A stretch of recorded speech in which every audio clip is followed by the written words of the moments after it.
And here we go. Sports! I listen to you guys all the time. It's awesome. I'm in the mood for one of your classic anecdotes. Give yourselves a round of applause.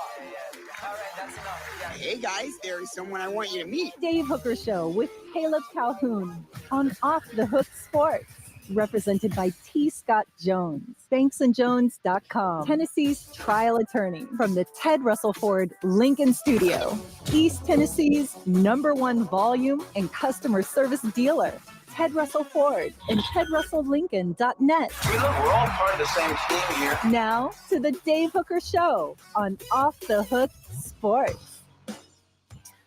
Welcome. I like to think we have a family feel here with Caleb Calhoun. I'm Dave Hooker. So I quite frankly could use a little bit of prayers as my dad is undergoing a heart surgery right now. And goodness knows there's been some drama in my life. So my apologies. Don't do as I do.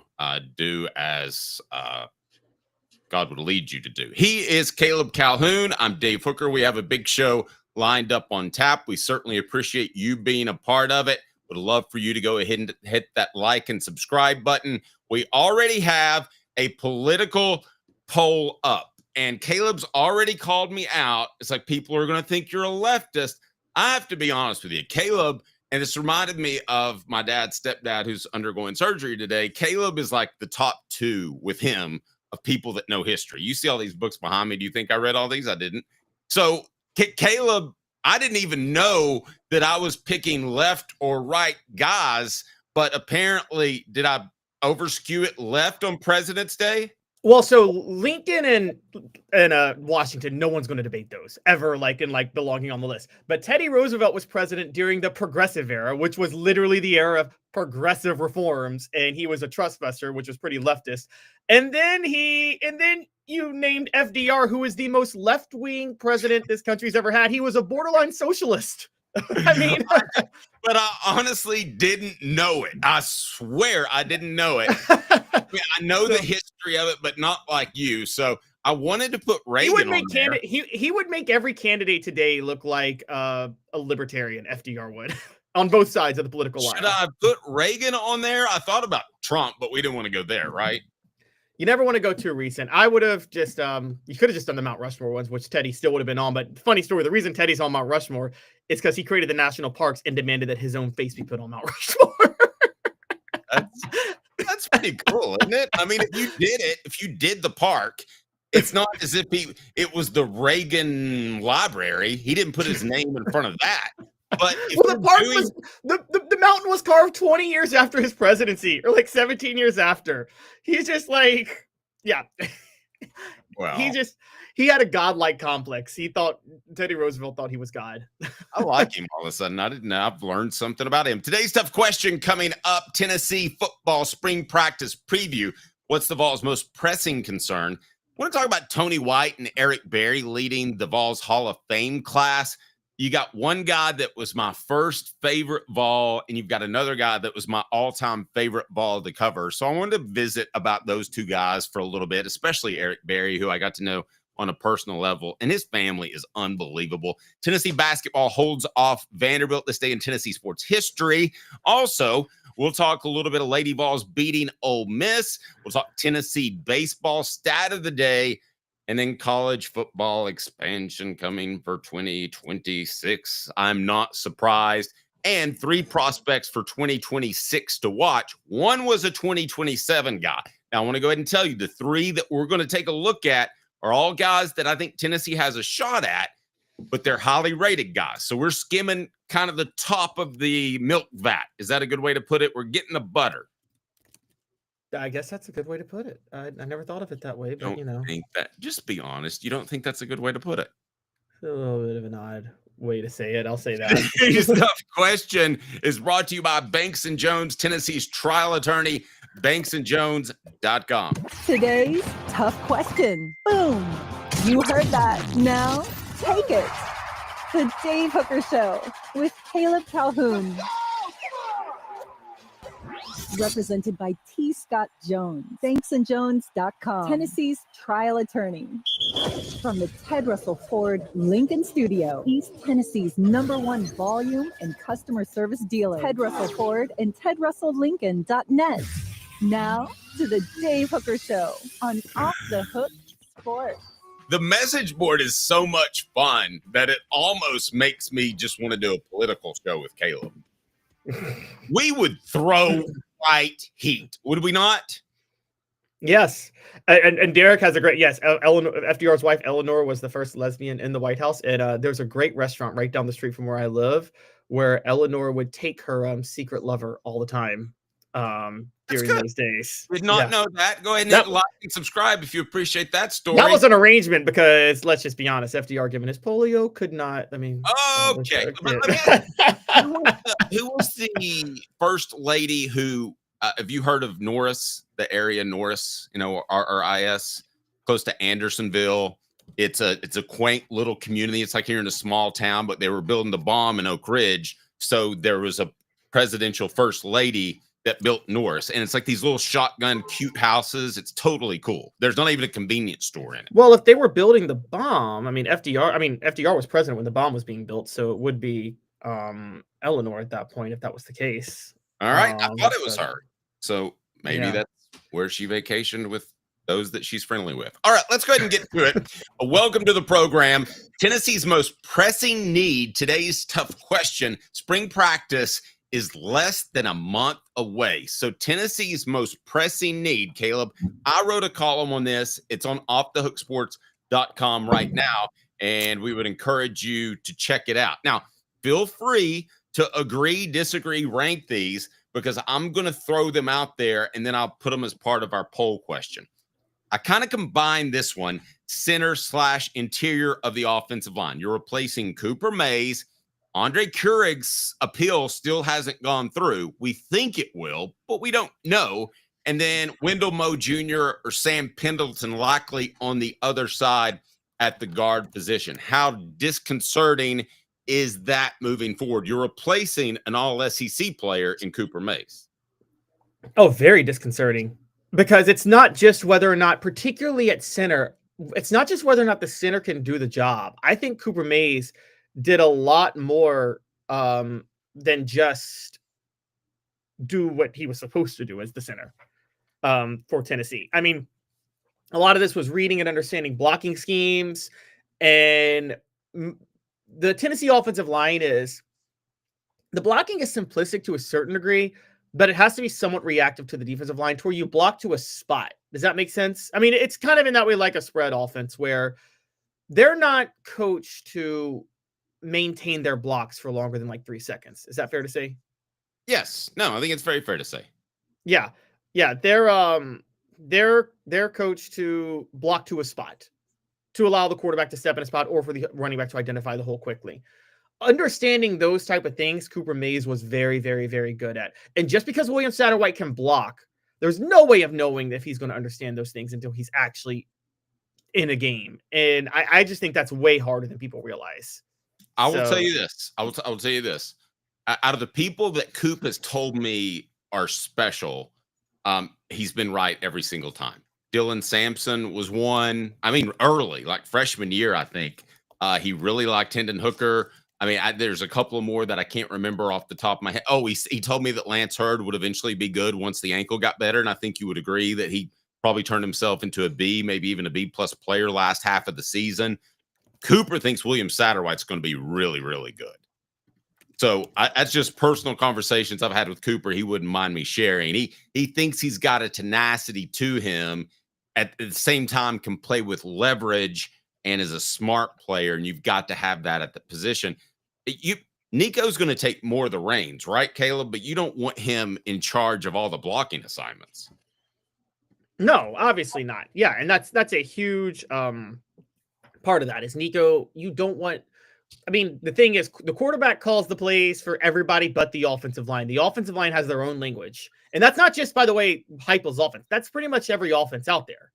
Is that when the quarterback calls the play, the center is going to audible and determine the plays for the rest of the line at the same time. Typically, depending on the system you run, And let's say, if you're a physical, let's go back to the old Bill Parcells I-back offense. If you're that, or even if it's your Cowboys from the 90s, there's not that complex of blocking schemes, right? It's maintain your block. It's just make sure you overwhelm the man in front of you that you got to block. Yeah. And the only reason you run exotic blocking schemes is because you're overmanned physically. Yeah, exactly. I mean, Fulmer Tennessee during their heyday under Fulmer, there weren't complex blocking schemes for that offensive line. It was you just win your battle. No, the most complex blocking scheme they ran got him fired. It was that's true. You're right. I mean, that's a great point. I mean, it literally got him fired, which is some incredible irony. Okay, now obviously we're talking about 3 positions in that one note that I put on the website. So any others are going to have trouble comparing, but cornerback help, I think, is significant. Listen, Josh Heupel can tell me all day long, if he would like to, that Jermod McCoy is going to be 100% healthy by the beginning of the season, but I'll believe it when I see it. We've heard it before about Cooper Mays. We've heard it before about other guys. I think they need to find another cornerback to go alongside Ricky Gibson III. Oh, they definitely do. And cornerback is going to be a big issue. You're right. They do believe in their guys. Dave, I was actually shocked. I didn't know until I read your column, and then I looked it up, and you were right that Jalen McMurray is back this year. I thought he was gone for some reason the whole time, but him being back, I mean, he's a very smart, reliable, intelligent player, and I think that's a very good situation to be in. But I mean, he's just not physically gifted enough to be a number 1 guy. So they're gonna have to figure out something else with that. But look, I mean, you're right. That's going to be interesting how that plays out at cornerback, because I'm not sure exactly how successful they will be at finding another guy to offset Jermod McCoy. But at the same time, I thought Ricky Gibson looked kind of better than McCoy down the stretch of last season. I know that's weird to say, but because now he had an easier role because he was a number 2 guy. But Dave, you and I both know this. When you're playing Ohio State, the top 3 receivers, I mean, everybody, all 3 corners guarding them have a challenge, a pretty equal challenge. And I thought they were comparable. The reason I think they were comparable is because Ricky Gibson III just got older. Yes. I mean, Jermod McCoy was older to start the season, and Ricky Gibson III, this is 2nd year, right? Sophomore last year? Yep. Miss a year. Today's tough question. We're going to get the other 2 positions that Tennessee has absolutely got to address in spring practice. Today's tough question is brought to you by Banks & Jones, Tennessee's trial attorney, banksandjones.com. Why Banks & Jones? Well, it's because they're Tennessee's trial attorney. You can play to win with Banks & Jones because they'll go to trial. You've heard of other lawyers. They say they'll go to trial and fight for you. They won't. They just want to settle. That's the easiest way out. Well, that's not Banks & Jones, led by T. Scott Jones. They won't settle. They'll go to trial for you. Tennessee's trial attorney. They play to win.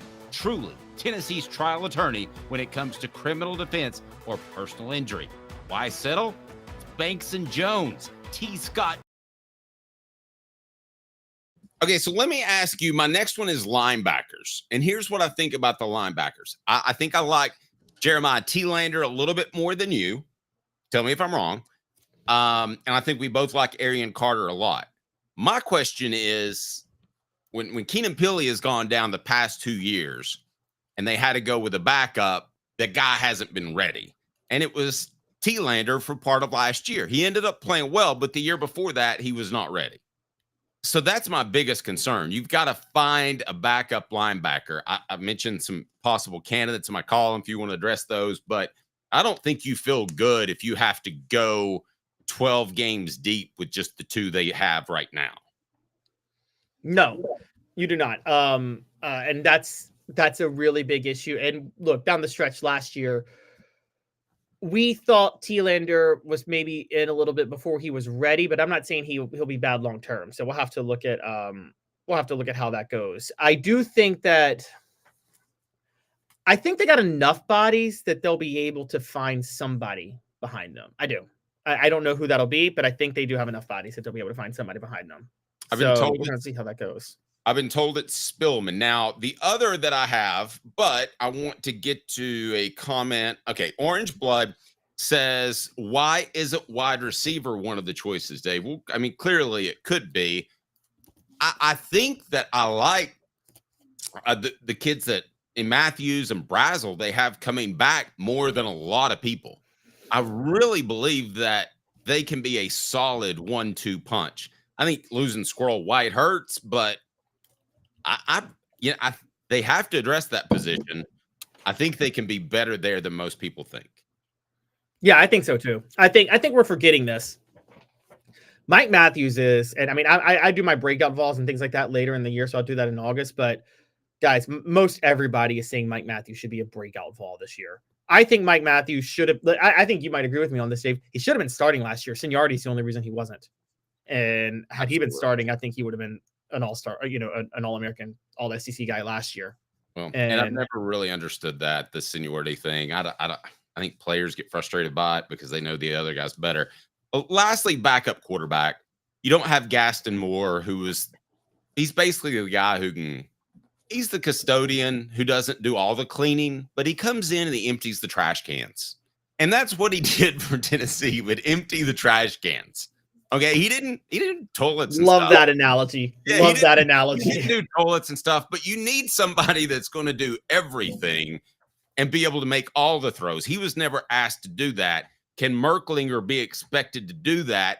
Because Nico runs a lot, takes a lot of hits. He's got a big frame. Basically, Gaston Moore is the custodian, the person you hire as part of I hired the disability program. Like, there's just things they physically can't do because they're disabled, but they want a job and they want to be a custodian, so you hire them. But then you're like, oh, they can't go up the stairs, guys. Okay, sorry, I'm going to hell. I know. Lord forgive me. But yes, Orange Blood, great point. Can I interrupt? Orange Blood says, but depth. Boo is interesting addition, but still. So again, we're assuming Boo is going to play offense. Again, that's one of those things when a coach says I believe it. I mean, I'm not doubting it. I just will believe it. But when has depth ever helped the Vols in this offense at receiver? None. As a matter of fact, it hurts them because sometimes I don't think they know who to go to. I still remember everybody. And by the way, this is a tale as old as time. The best offenses I usually see, Dave, the most effective, they have a shortened receiver rotation. Remember when Nick Saban and Lane Kiffin changed their offense? They said, we're going to pick one receiver and go to him all the time. You know this. You had a show with him. You brought that up recently, and I had to think really hard to figure out who the Dallas Cowboys, who I still know their roster, unlike any other roster I probably covered.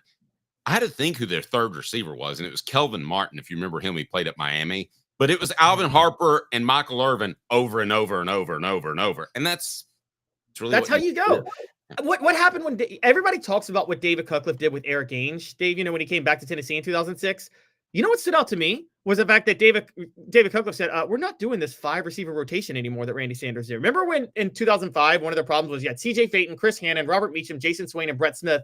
And they all got equal reps pretty much. And Cutcliffe came in and is like, no, Meacham gets most of the reps.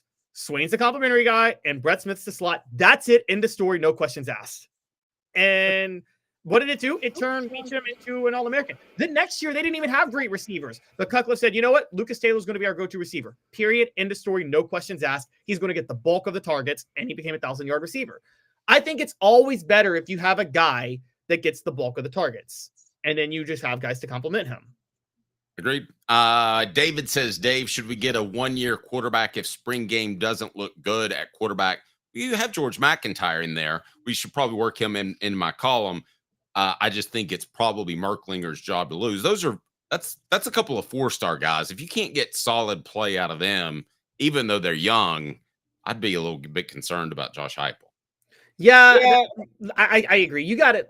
Between Jake Merklinger having another year and George McIntyre coming in, you should be able to find one of those guys should be able to be a backup quarterback that could step in if there's an injury.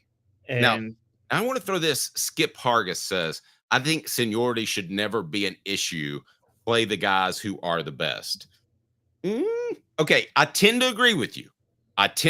Skip, but I'll say this. If it's and I've talked to coaches who have said it's sometimes 55-45 in your mind, which one you should play. Then I understand going with the older guy, right?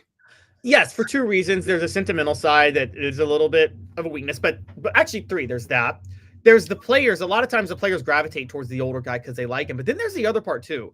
And no one talks about this, but let's be honest, Dave. If it's 55-45, yeah, you go with the 45 guy, but he's less likely to have a stupid penalty in the game or a dumb drop or a dumb mistake that costs you, right? And doesn't football, we talk about this all the time, but like, this is the most intelligent thing Butch Jones ever said, which is, I know it's but it was, I mean, how the hell do you even start a sentence that begins like that? Well, this was the year Tennessee beat South Carolina with the best thing that Satan never did. Marquez North made that one-handed grab for Tennessee to beat South Carolina. Butch Jones in the interview with Bob Kessling the next day on the Butch Jones show basically said, you know, the thing about football is you're fighting and gutting it out for 60 minutes. You're running all these plays, and a lot of times it comes down to 3 or 4 plays, and you have no idea when they're going to happen. And that's football. So I'll play the flip side. Corey Anderson, what year was it at fullback that he's going to go score against Alabama, and Tennessee's going to upset Alabama, and it gets hit right before. I mean, you would have never known, and he didn't try to extend the ball or anything. One of the greatest play calls ever by an offensive coordinator, undone by the fumble, because that play call by Randy Sanders was a brilliant call right there. And you're kind of down on Randy. Let me ask you this. Do you think he's closer to Cutcliffe or closer to Clawson? Well, Dave Clawson's a good offensive coach. So but that's not even then, but he wasn't then. Well, I don't think he was not. There were dynamics with him and Philip Fulmer that were never going to work. Ever. Now, so like, if you give me that, I'm taking Randy Sanders is closer to Cutcliffe. My issue with Randy Sanders, and I've said this from the start, and I don't know if it was even Randy, they never developed quarterbacks under Randy Sanders. That was my problem with Randy Sanders. His quarterbacks never got better year to year. Casey Clawson looked no better as a senior than he did as a sophomore. I don't know. I might argue that point. I hadn't thought about it like that. I like it. It is time for the stat of the day. Stat of the day brought to you by our fantastic friends at Double D Piping. Double D Piping provides full-service fire protection on any scale. From residential homes to government facilities, we can assist any customer through design, fabrication, installation, inspection, and demonstration of fire suppression systems. With 30 years of service across 5 states and a full staff with over 40 years experience, our quality can't be beaten. Don't get caught watching what you could have prevented. Call Double D Piping. Stat of the day. They never lie. Or do they? Stat of the day. The Dave Hooker Show with Caleb Calhoun. Off the Hook Sports. All right, what do you got? Stat of the day, Caleb. You're smiling. Does that have something to do with presidents? Yeah, it's President's Day, but you're going to love this one. So I'm going to give you guys a couple of stats, but then I'm going to give you a trivia to see if you can guess the final one. Good. So let's make this more complicated. By the way, there is a group chat on our YouTube page. So all those members, since we didn't get to give away the John Henderson helmet, make sure you've emailed me so you get your Hound Dogs introductory gift. It's just $4.99 a month, and you get a $20 gift certificate. Also use the promo code HOOK, get 10% off. I'm sorry to interrupt, but it is up there, and I'm going to go ahead and put my email in the chat as well. I don't want anybody getting left out, which is why we didn't do it on Friday. Go ahead, Caleb.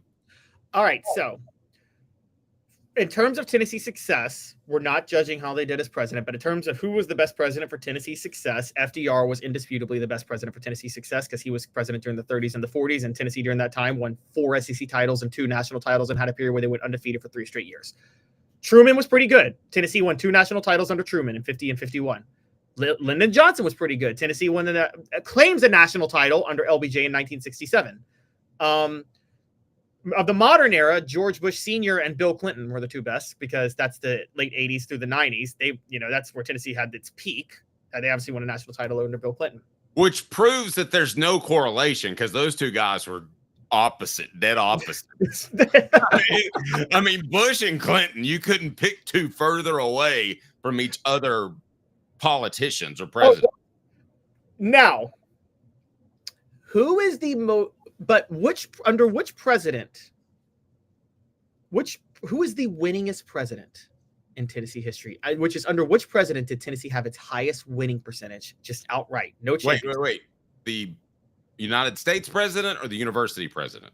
United States president, U.S. president. Okay. Under which U.S. president? Biggest winning percentage, I would have to say, do they have to serve 2 terms? Nope. Okay, the biggest winning percentage would have to be Bush Jr. No, they were better under Clinton and Bush Sr. than Bush Jr. Oh, Clinton then. Sorry. No. Who is it? No. It's right before FDR. It's Herbert Hoover. From right when the Depression hit. When the Depression hit for the country, the economic, the success hit for Tennessee, man. The Depression was good for Tennessee. It was Hoover. Tennessee went, ready for Tennessee's record during Hoover's 4 years as president, Dave? I'm ready. 36-1-3.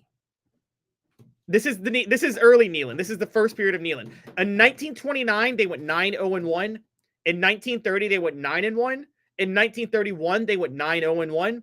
And in 1932, they went 9-0-1 and won the Southern Conference. This was the Gene McKeever years. Yes, Herbert Hoover is the winningest president in Tennessee football history. Herbert Hoover, who, by the way, is universally reviled as a president by historians. But right.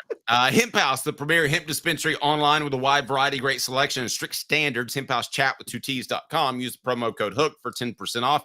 HOOK for 10% off. That leads us to our poll question.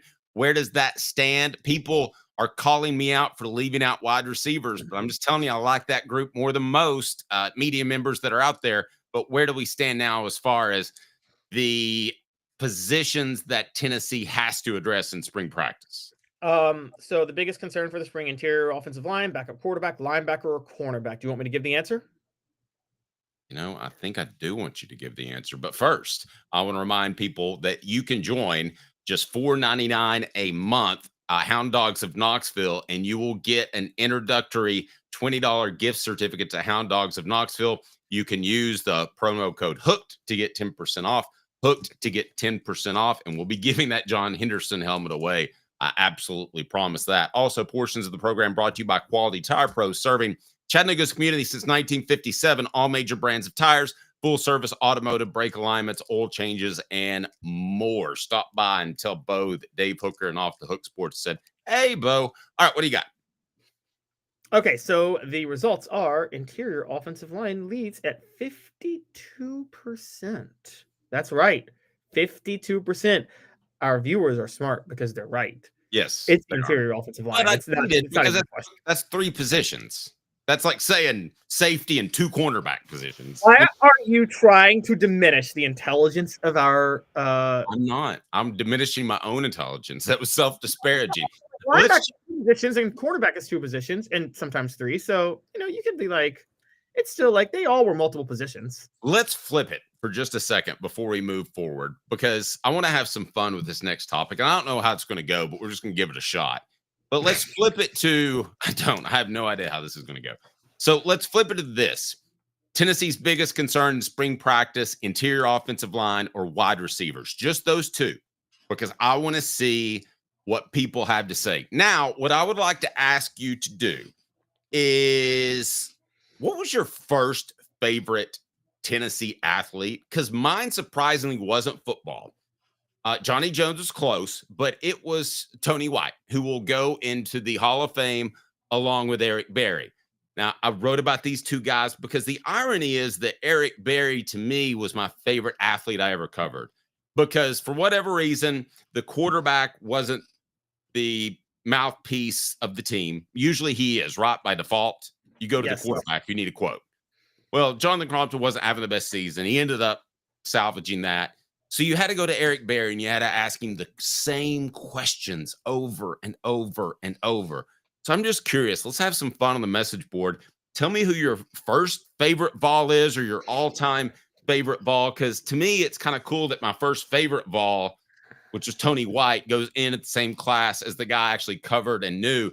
And don't forget, Eric Berry was absolutely crazy to come to Tennessee. Have you ever thought about that? I mean, Tennessee was big time on the way down. He came because he loved the university. He loved the fact that his dad had a blue tick hound. And there's a great video in that. Condridge Holloway getting the vote. He certainly should. And there's every reason that Eric Berry should have gone anywhere but Tennessee. As a matter of fact, I always thought he would end up at Tennessee, but I never would have been surprised if he went elsewhere. Right. I mean, the thing about Eric Berry at that time, it was on its way down because Eric Berry's junior year would have been his junior year playing football. That is, would have been 2005, and that was when he first probably started to get recruited. Whereas his senior year would have been 2006. But I'll say this: remember when he committed? The SEC, a lot of the SEC was in flux at the time because Alabama was just now hiring Nick Saban. No one knew what was going to come of that. As a matter of fact, I think Eric Berry committed before Nick Saban actually got hired. It was right around that same time period. Okay. So there was that. Florida was going to the national title game, but I don't think Eric Berry was ever going to Florida at that time. There were already starting to be concerns about Georgia not being able to take the next step under Mark Richt. And he was from Georgia, so you probably could have asked about that. I mean, he probably would have asked about that in those questions. Auburn was like a perpetual kind of stale program under Tommy Tuberville, it felt like, during that time period. I mean, I'm thinking of the other ones.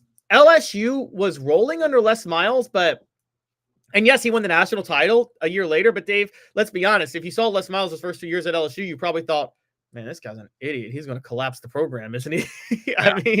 Now I've slept a lot, in all fairness, but I seem to remember in his recruitment, I could go back and read my own stuff, that I felt like Georgia was making the strongest push. Yeah, that's what I heard too. Just because it was nearby. And Del Jones, fantastic vote, Steve. We appreciate that. Joey Kent, who for some reason Caleb throws shade at all the time. That and Marcus Nash. You just think they're so overrated. Go ahead. What'd they do in the NFL? Well, yes. I mean, so weird things can happen. Alvin Harper was good in the NFL until he went to the Bucs and got his pinky cut off when they were removing a bandage. Well, yeah, but that's kind of a big deal if you're a receiver and you have to catch the ball. So, I mean, look, what if, I'm not trying to throw shade on Joey Kent and Marcus Nash. They did the things right. They did everything right, but it's the same way I throw shade on Marvin Harrison in the NFL. I don't think any of those receivers were that good. I think they are all products of Peyton Manning. My favorite original player, believe it or not, was... I will say this. I thought Reggie Wayne was considerably better than Marvin Harrison. Considerably. And by the way, Marvin Harrison started to get frustrated because Peyton Manning preferred Reggie Wayne to Marvin Harrison. Bigger target. You should. Let me run down a couple of these, and then I know you want to close your thought there. Leonard Little, another one. Justin Hunter, certainly a fine young man. Chuck Webb, Reggie Cobb puts them together. Reggie and Reggie White in a class by himself. But with all fairness, Reggie did not have a great junior year, did not have a great career. He just had a great senior year. Let's turn this back to Eric Berry for a second. And the fact that both he and Tony White had to battle cancer in their lives. I think this has been about 2 years ago. I know Off the Hook Sports had started. Eric Berry was kind of considering a comeback, which sounds insane, does it not? But that's how tough those guys were. And Tony White, he was asked, I was reading an article this morning by Chris Lowe, and he just said, full court press. That's how we attack this, full court press. Talking about his cancer.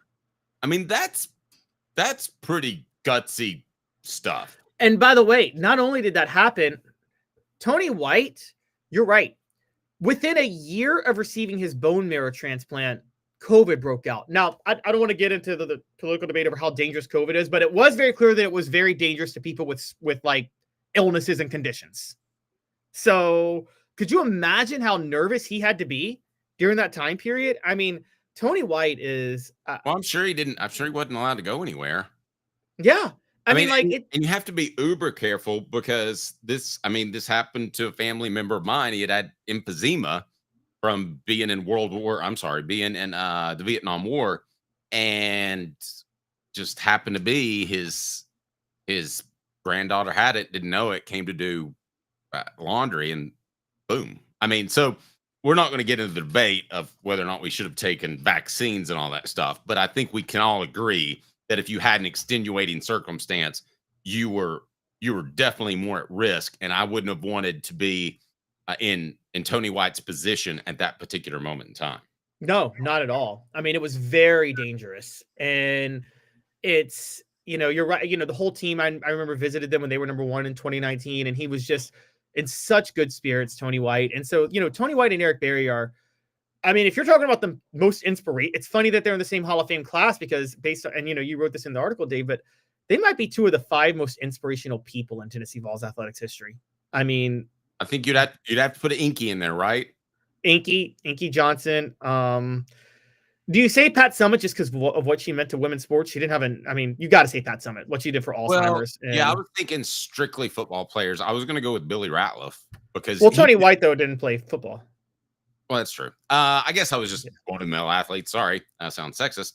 I was going to go with Billy Ratliff because I think he knew at the beginning or middle of his senior year that it wasn't going to happen for him at the NFL level, but he kept pushing it for Tennessee. I thought that was pretty impressive. That guy Trey Smith, that's a good one. Chris Lofton, Trey Smith and Chris Lofton. So I'm going to go Eric Berry, Trey Smith, Chris Lofton, Tony White, Pat Summitt. I think those are the clear 5 that I don't think anybody can debate, given what they were all dealing with. But yeah, Pat Summitt's kind of in a league in her own. I feel unfair just even comparing other people to her. Yeah, because she's going to be so inspiring. So maybe we'll do athlete. We'll do athlete, not coach. That's how you separate it. So Eric, maybe we'll do that poll question. I'll set it up. Who's the most inspiring athlete in Tennessee history? Eric Berry, Trey Smith, Chris Lofton, or Tony White? Love it. Newbert Collision Center for nearly 50 years. Newbert Collision Center has been East Tennessee's best choice for quality repair work and fantastic customer service. Go to JoeNewbertCollision.com, JoeNewbertCollision.com. The show represented by Banks & Jones, Tennessee's trial attorney, BanksandJones.com, as we broadcast live from the Ted Russell Ford Lincoln studio. And I'm not kidding. I think this is the week that I'm getting my Bronco because the insurance will finally pay my car off. Did I send you a pic of how bad my car was wrecked? You did not. Okay. They tried to pretend that it was like $3,000 worth of damage. There's no way. Come on.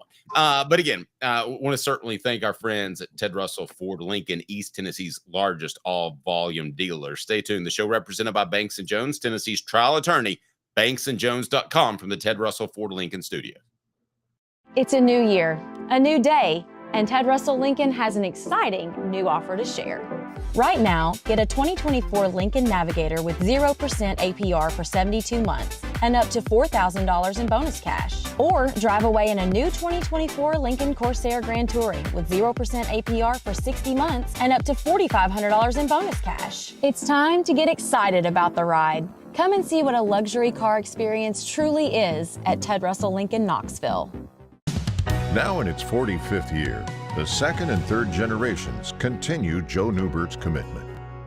His vision of what this business needed to be, we still try to live up to that. Joe Newbert Collision Center. Having been in the jewelry industry for a long time in the Knoxville community, I saw a need for a jeweler, a real jeweler. Our ability to do these designs has really been based on the customers bringing new things in and challenging us as a store. Our goal is not to tell anybody what they want. Our goal is to listen to what they want and then help them get there. Schedule your consultation today to get your special someone the perfect custom gift just in time for the holidays. Hi, Mike Davis here with City Heating and Air, reminding you to always dare to compare. Our team provides quality local heating and air service, installation, and maintenance across East Tennessee. We use only the best equipment like American Standard heating and air conditioning for your residential, new construction, or commercial needs. Honesty, dependability, and customer satisfaction have been the cornerstones of our business since 1961. City Heat and Air. Dare to compare. Double D Piping provides full-service fire protection on any scale. From residential homes to government facilities, we can assist any customer through design, fabrication, installation, inspection, and demonstration of fire suppression systems. With 30 years of service across 5 states and a full staff with over 40 years experience, our quality can't be beaten. Don't get caught watching what you could have prevented. Call Double D Piping. Ginger Power, the Dave Hooker Show with Caleb Calhoun. Represented by T. Scott Jones, BanksandJones.com, Tennessee's trial from the Ted Russell Ford Lincoln Studio, East Tennessee's #1 volume and customer service dealer, Ted Russell Ford and TedRussellLincoln.net. Now to the Dave Hooker Show on Off the Hook Sports.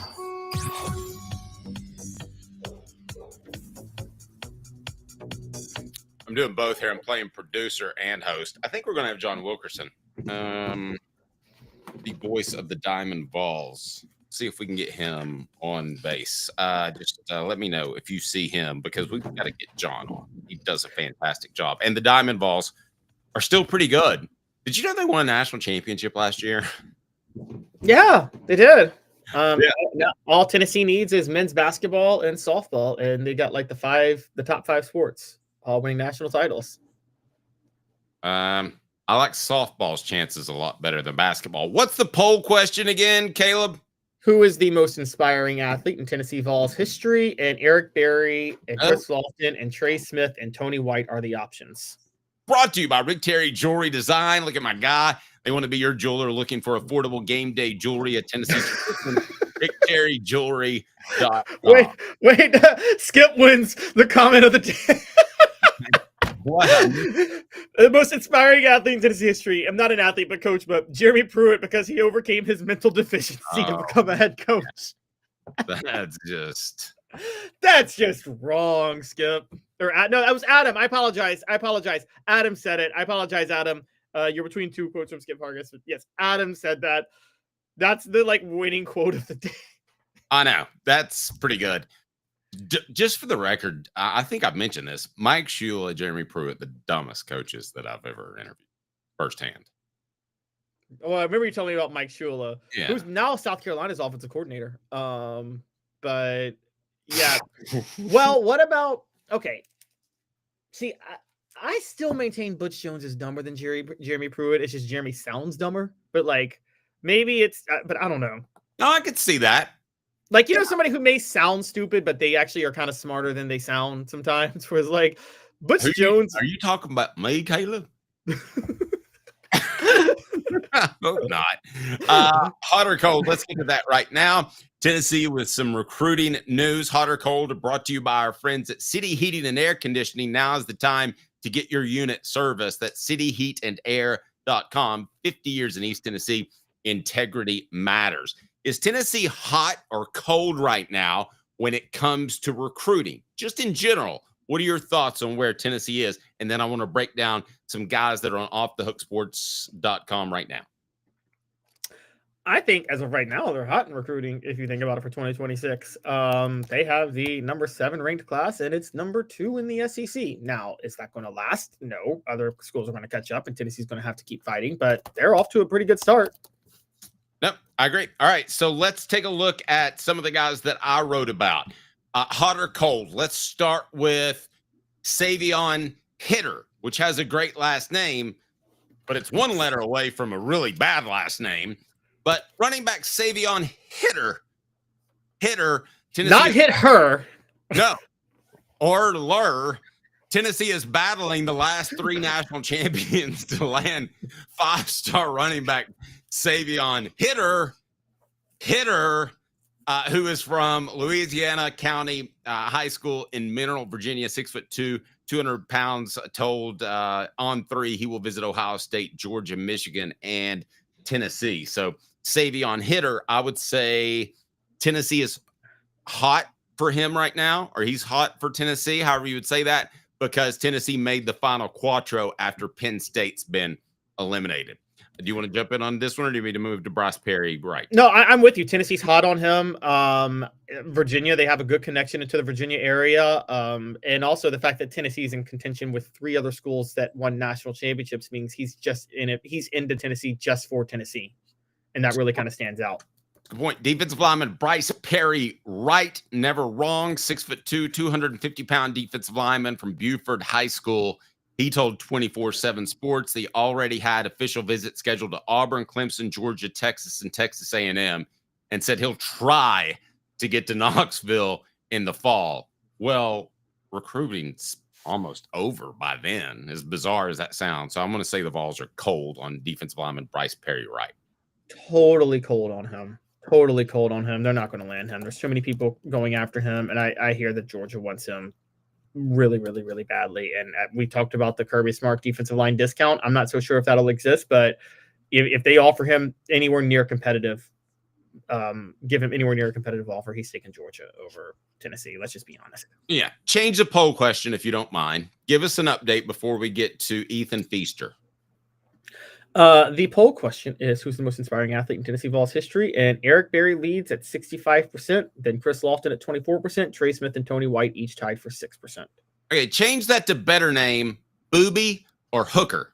Because Ethan Booby Feaster is from DeSoto, Texas. Wait. Think about the phrase together. Booby Feaster. Booby Feaster. Like, who decided to name him Booby when his last name is Feaster? Well, it's because he's from Texas, and that was what was the movie that Booby Miles, Friday Night Lights. Yeah. No, you realize Booby Tennessee was Tennessee was one of the teams that tried to pay him. You're right. You know that, right? Oh, really? There's a reference in the book that's like, if you were around the program at that time, you're like, oh, that's Tennessee. There's no question about it.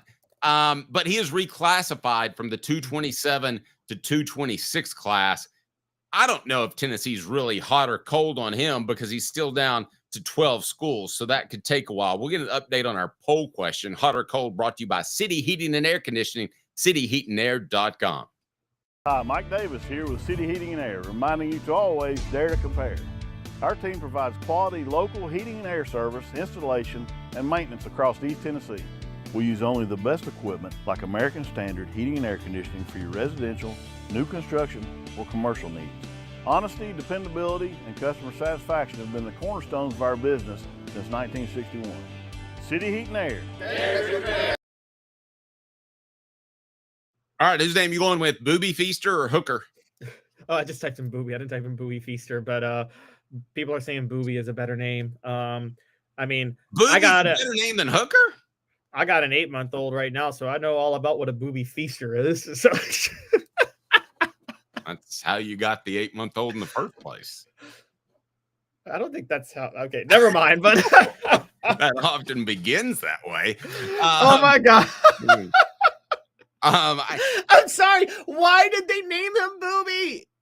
Just because he's a running back from Texas. What his name is? Oh my gosh. Like really? Really? Yeah, that's the only reason. All right, so I can't believe that people aren't going with Hooker. How about Booby Hooker? That's a good one. I named my daughter Ima, but no. Wow, Dave. Wow. Okay. Adam says, I answered quickly. I feel ashamed that I did not vote for Hooker after what Cousin Hendon did for UT. Thank you. Thank you. Thank you. What's a Booby ever done for Tennessee besides get Lane Kiffin in trouble? Huh? I mean, he got out of trouble for that one. We can say that. Yeah, something happened to that. All right, so be a part of. Yes, go ahead. I don't know. I mean, my understanding was she was hot in the face, but like, was she really packing in the body? The girl that got Lane Kiffin in trouble. Wait, which girl got Lane Kiffin in trouble? There wasn't just one or two or three. You're going to have to be more specific with names. Are you comfortable with that? Yeah, I can't do that. I can't be calling people out like that. Lane Kiffin was the inappropriate one in this one, so you know. The show represented by Banks & Jones, Tennessee's trial attorney, banksandjones.com. We get to one of my favorite parts because Caleb crushes this. It is This Day in Tennessee Football History. This day in Tennessee sports history. For sports. Ooh, baby, it's cool. Now you know, and knowing is half the battle. The Dave Hooker Show with Caleb Calhoun, Off the Hook Sports. All right, Caleb, it's brought to you in part by our fantastic friends at Dynasty Pools and Spas. We love Dynasty Pools and Spas. We'll tell you more about them here momentarily, but you can stop by their Athens location and pick up a free gift from Off the Hook Sports. Best spas right there in Athens. They're in East Tennessee, and you can stop by, get that free prize. Also, $500 off if you mention Off the Hook Sports, and everything comes included. So, Caleb, this day in Tennessee sports history is? On this day, and for the record, because Dylan's trying to correct us, we know his real name is Ethan, but they gave him the nickname Booby. Why would you take the big nickname Booby when your last name is Feaster? That's what we're making a joke about. Anyways, and also, I don't think Tennessee's going to land him. I am going to say on this day in Tennessee history, and Kentucky's inaugural trip to Thompson Bowling Arena, their first game ever at Thompson Bowling Arena. On Richard. Just go ahead. This day in Tennessee sports history. Oh my god.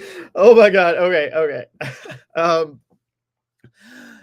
And I'm sorry. I'm dying now. Well, let's get this day in Tennessee sports history. All right, okay, I'm good. I got this. Mine's a moment from Dynasty Pools and Spas. Richard. Dave Hooker here for Dynasty Pools and Spas, your home for the best spas and everything you need to jump right in. Relaxing, therapeutic, absolutely. But what sets Dynasty Pools and Spas apart from others is that you get everything with any spa purchase. You get the cover lift, the steps, delivery, and chemicals. When Dynasty Pools and Spas delivers your spa from their Athens location within 125 miles, you'll get your own personal hydrotherapy spa. Mention me, Dave Hooker, or Off the Hook Sports, and get $500 off your top quality new spa. Dynasty Pools and Spas, just off the Athens exit. Drop in and receive a free gift from Off the Hook Sports, Dynasty Pools and Spas. Mention Off the Hook Sports for a drop-in prize and that $500 discount, Dynasty Pools and Spas. To check out some of the Dynasty Spa models and to buy spa chemicals, go to dynastypoolsandspas.com. This day in Tennessee sports history is... Okay, so on this day, in the inaugural trip to Thompson Bowling Arena for Kentucky in 1988, Tennessee basketball upset the Wildcats 72-70. Kentucky was ranked number 9 at the time. They were led by Dyron Nix. This Tennessee basketball team was not a good one. They were 16-13 and lost in the first round of the NIT to Middle Tennessee. But that was a highlight in an otherwise very mediocre, bad year.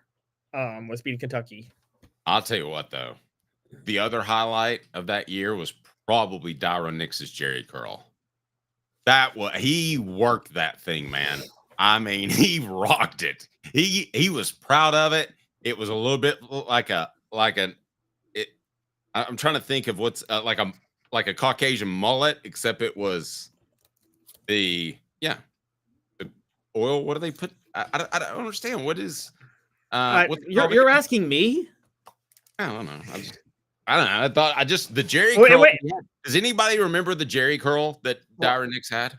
I don't remember it, but I know of it because I know about the Jerry curl, and that was the style in the 80s. But Dyron Nix followed styles because once he got to the NBA in the 90s, he was doing the little flat top that was very common in the early 90s.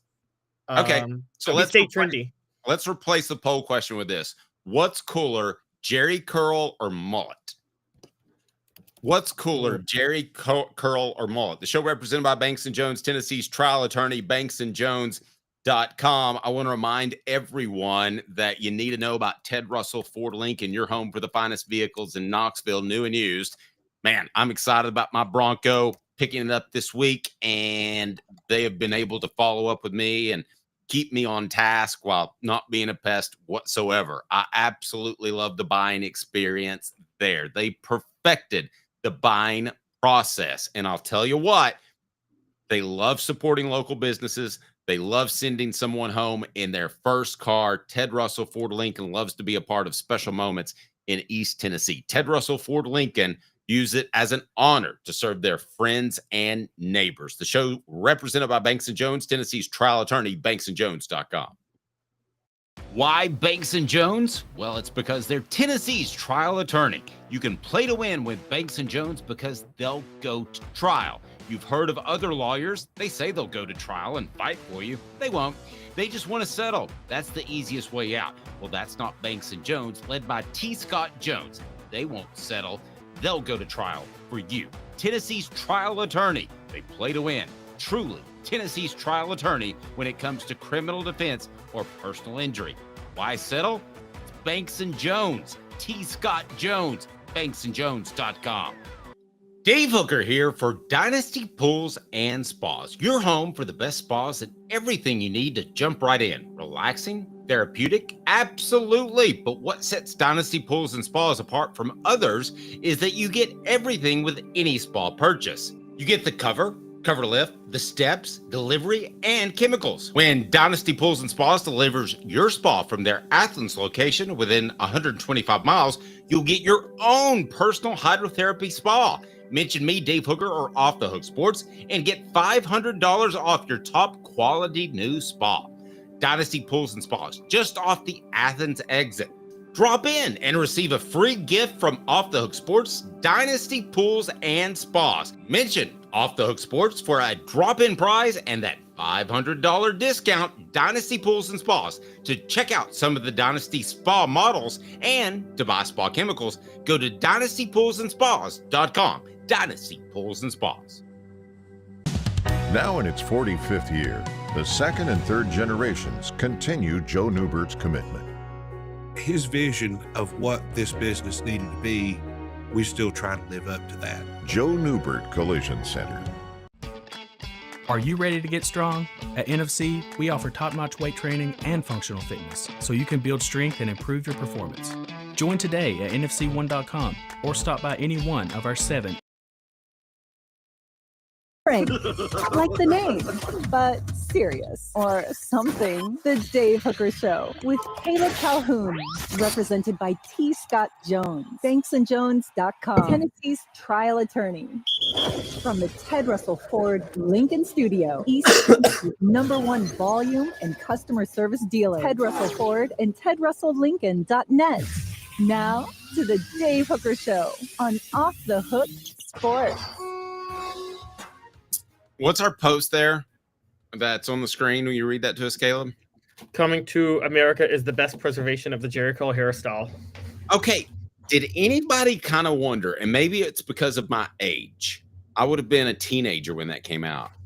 There was a part of me that thought that was Dyron Nix. Not even really joking. I thought, well, good, he's got an acting career going now. My introduction to the Jerry curl of knowing about it, because again, I never lived it. I was born in 1988. I grew up in the 90s. I also wasn't black, so like I just wasn't. There was no way for me to be familiar with the Jerry curl. But Chappelle's show, Charlie Murphy's True Hollywood Stories. Whenever they did the throwback of him in the 80s, they would show him with the Jerry curl, and that's kind of what I learned about it. Did you ever see the one where he played basketball with Prince? Oh yeah. Oh, just absolutely. So you know. Love that. Just so you know. Yes.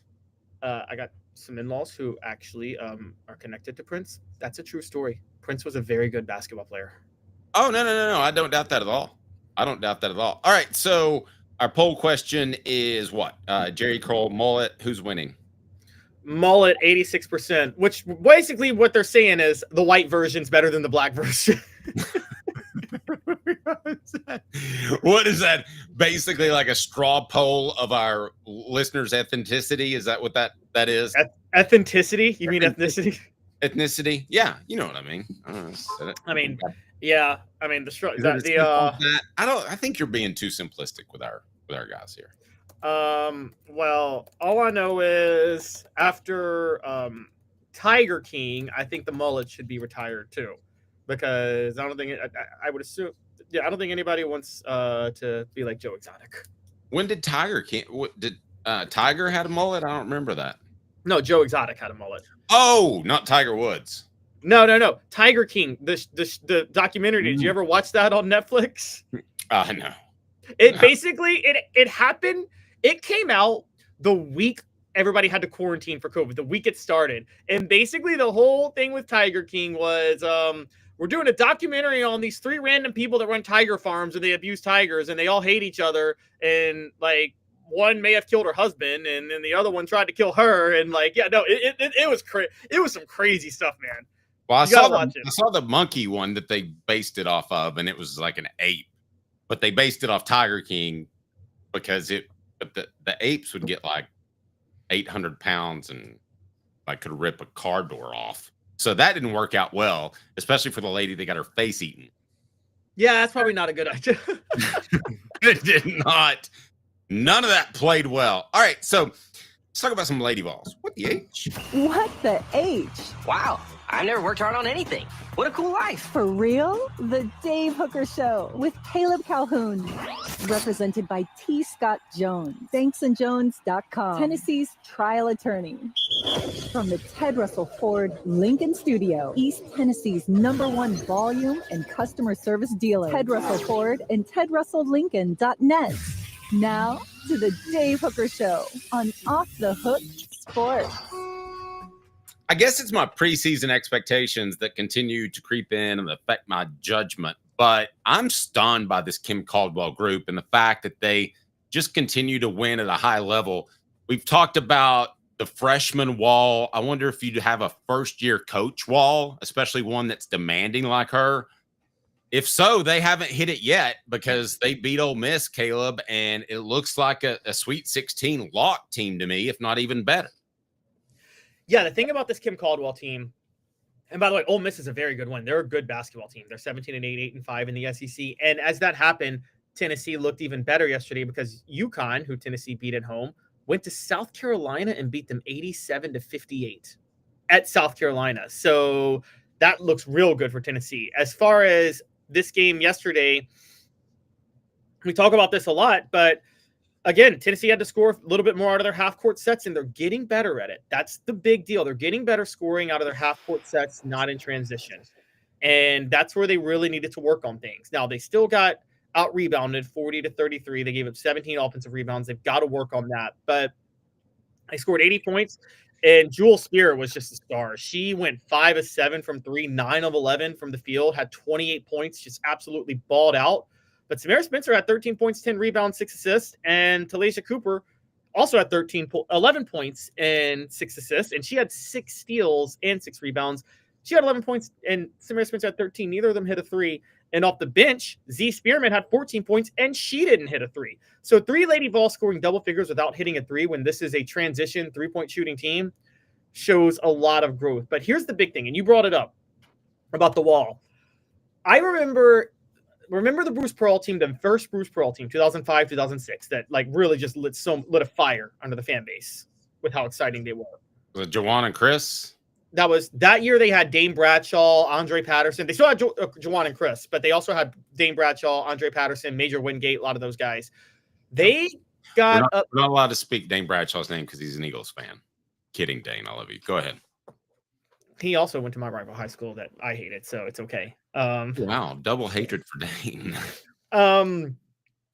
Tennessee got to number 8 in the polls that year, and they collapsed during the end of the season. And it was hitting a wall. Like everybody remembers that Chris Lofton shot versus Winthrop, but that actually shows how far Tennessee fell. That they needed a last-second shot to beat Winthrop when they had gotten up to the shot too. I mean, he's fading out of bounds. Yeah, exactly. It wasn't a good look at all, right? And so I think what we forget happened was that Bruce Pearl team, he ran tempo. He liked to, control chaos it the way Kim Caldwell does, but he really only had 7 guys he could do it with. So his team got gassed by late February. Kim Caldwell she's going 10 deep. Like every game, she's going 10 deep. Only one player played over 30 minutes yesterday. So, I mean, when you only have one player playing over 30 minutes, you could probably stick with this style all the way through the NCAA tournament, which makes them more of a Sweet 16 caliber team than we would have thought. All right, so bank on it. Tennessee is a what team? And the poll question is on board right now. Bank on it, brought to you by Commercial Bank, member FDIC, life made better. Commercial Bank is your neighborhood bank. What makes us different from other banks? We understand that every customer has unique opportunities, challenges, and financial concerns. We don't expect you to fit into the same box as the next person or business. Whether it's purchasing a home, saving for your child's future, or planning for your next vacation, we're with you every step of the way to navigate life's big decisions. I'll say bank on it. It's an Elite 8 team, and it's our poll question right now. You can vote on the YouTube page. Don't forget, if you would like to become a paid member, just $4.99 a month, and your introductory gift, plus you'll be in a drawing for weekly gifts, and we're going to give away this John Henderson helmet that's right behind me, autographed by the big man himself. But again, if you want to join the channel, do so, and you'll get that introductory gift to Hound Dogs, and we'll include a promo code called Hooked that you get 10% off. So that's a $20 gift certificate for $5 a month. So we appreciate that. But this is how much I have changed, because I would say I now expect Lady Vols to make the Elite Eight. So the choices are make the Final Four, Elite Eight, Sweet 16, just make the tourney. If you would have asked me before the season, I would have said just make the tourney. But now I'm pretty hardcore Elite Eight, Caleb. So I'm hardcore Sweet 16. There is still one major drawback with this team. Now, they're only losing to the elite teams. When I mean elite, I mean we're talking the LSUs and the South Carolinas and those schools that, as you and I know, there's no shame in losing to those schools. But with that in mind, or on the road to a school like Texas, but with that in mind, the issue is that once they play a big team that slows it down and scores in the paint a lot, they're just not at the level, and that doesn't turn it over. They're not at the level to be able to beat those teams yet because they can't shoot consistently enough from three. Their counter to that is to just go red hot from three, and they don't have enough elite three-point shooters. And I think it's more likely than not they run into a team like that before the Elite Eight. And I think that's their only issue. Sounds like a Zach Edey matchup for the men's side. Yes. Well, but see, the men were capable of doing it last year, playing out of a half-court game. It's just Zach Edey was so dominant, and Jonas Adu panicked underneath the pressure. If Jonas Adu, like, halfway shows up, Tennessee wins that game. How many teams do you think, from a schematic personnel standpoint, are scary out there? I mean, obviously, you think it's more than 8 because you think they'll just make the Sweet 16. But, I mean, how many teams do you see that you're like, oh, man, that's a bad matchup for the Lady Vols? No, I don't think it's more than 8 because I actually think Tennessee could get lucky. I mean, because I just don't think Tennessee's going to get lucky enough to not run into somebody in the Sweet 16 before then. I don't know if that makes sense, but like so the big ones are, we'll just start with the ones that have beaten Tennessee, which is LSU, Oklahoma, Texas, South Carolina. All 4 of those teams are scary. Vanderbilt, even though Vanderbilt beat Tennessee, Vanderbilt's not scary. Again, it's Memorial Gym magic. You should like literally just chuck out any loss you ever have at Memorial Gym if you're a men's or women's basketball team, because it's a stupid arena and it shouldn't exist. Did you say you disagree? No, this is true. Go ahead. Oh, okay. I was going to say, so the top 2, I think UCLA and Notre Dame are obviously scary because UCLA and Notre Dame are just incredibly talented this year. Going down the list, Ohio State's very good. USC is very good, but I actually think Tennessee could beat USC even though they're number 6. And I think they could turn up the tempo on them. So, I mean, I'm going to go. Well, I'm going to go about 10 teams are really, really, really scary. Now, we don't know exactly how Tennessee matches up in that lower tier. We're about to find out because Tennessee is about to have to play Alabama. And they got a visit to Kentucky later down the road, and Kentucky is a top 10 team also. So that's really going to give us a rundown of exactly where they stand. But here's what I hope doesn't happen to Kim Caldwell in year number 1 is that she stumbles in the first couple of rounds of the tournament, maybe even loses by a significant amount, a la the football team. And we've seen the interest in the football team wane dramatically. I hope that doesn't happen with her program because she's raised expectations. If I would have told you at the beginning of the year, you'd be talking about a borderline Sweet 16 team, you would have taken that, right? Yes, definitely. And then the number 1 recruiting class coming in next year, I don't think it's going to die with Kim this year. I think it would, if it was after year 3, it would. But year 1, nah, no one's going to, like, the excitement's not waning for this program because they see the recruiting class coming in. We just talked about Tennessee flaming out under Bruce Pearl in his first year, towards the end of the year, because they were too tired. But Dave, you remember that. Even after they got bounced out in the second round by Wichita State, the excitement behind the program was through the roof in that offseason, wasn't it? Everybody was so excited about what the future held for Bruce Pearl. Okay, but I don't want to get sidetracked here, but why didn't that happen with the football team that made the college playoff? Yeah, but you got to remember, with the football team, they went 7-6 their first year. Excitement spiked, and then they went 11-2, and excitement spiked even more. Then, 2023, excitement was high, and excitement was at its peak going into last year. Truth be told, last year was the first year where I think what people within the fan base expected of the program, they didn't get. See, 2023 was the hopeful year but everybody knew what Joe Milton was, so nobody was shocked if Tennessee was going to go 9-4 that year as they did.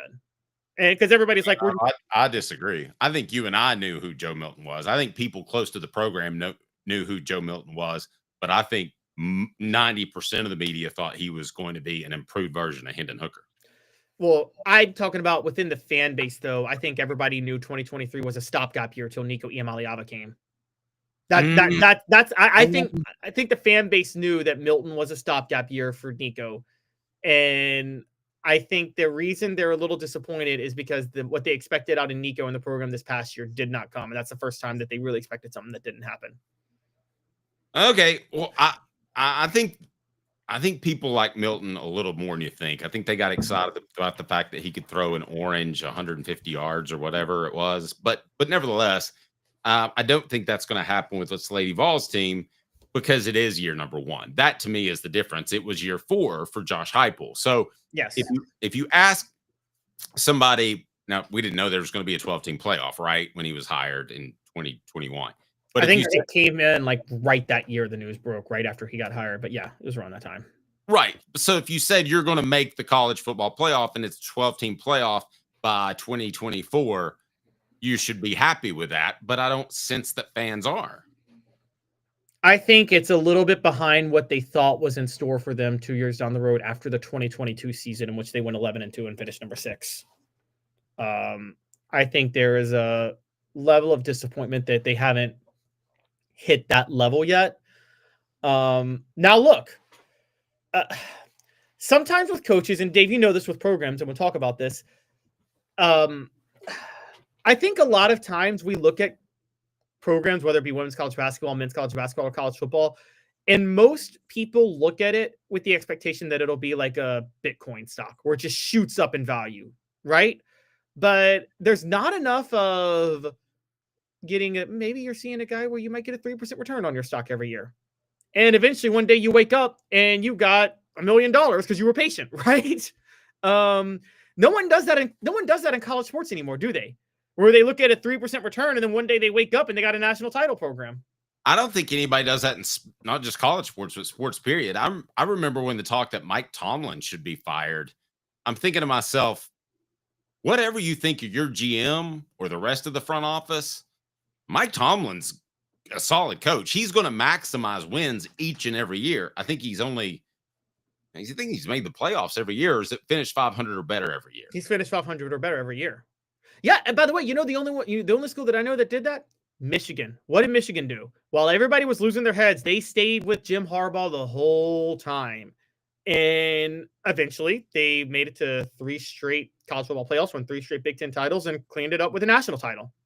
You know, so it wasn't like there were peaks and valleys before then, but Michigan never panicked. And there's none of that anymore. And by the way, I don't know if it's possible anymore in coaching either, because the minute there's a little bit of negative press around you, all the recruits will start to flee. And so is it even possible to build a program where you get a 3% return every year? Probably not. You're probably looking at a minimum 8 to 10%. To use financial terms that only semi understand. The UPS store Hardin Valley, helping individuals and small businesses, wide range of products and services, locally owned and operated. Also want to thank our friends at Work Trucks, all about trucks, right truck, right place, right time. That's worktrucksllc.com. The trucks that are available, trucks that help you maximize your profits by having the right work vehicle. Now they outfit them all, and that's what Work Trucks is intent on offering.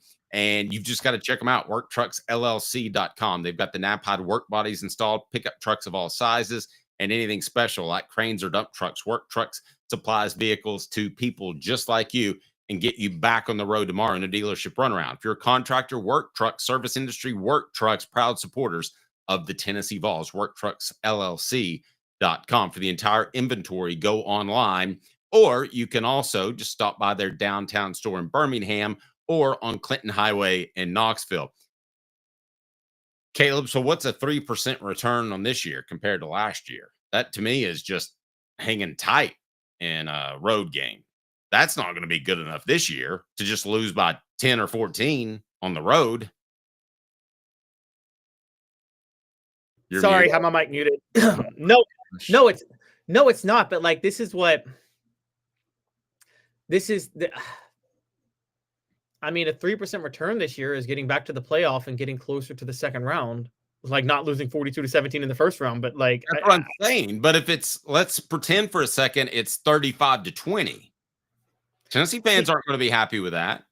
No, and a 3% return is either getting a home game and advancing, or you're right, losing close on the road this time. And I don't know if Heupel is at the 3% return range though, because he wasn't like you did see like wait. No. A 3% return is pretty minuscule to me.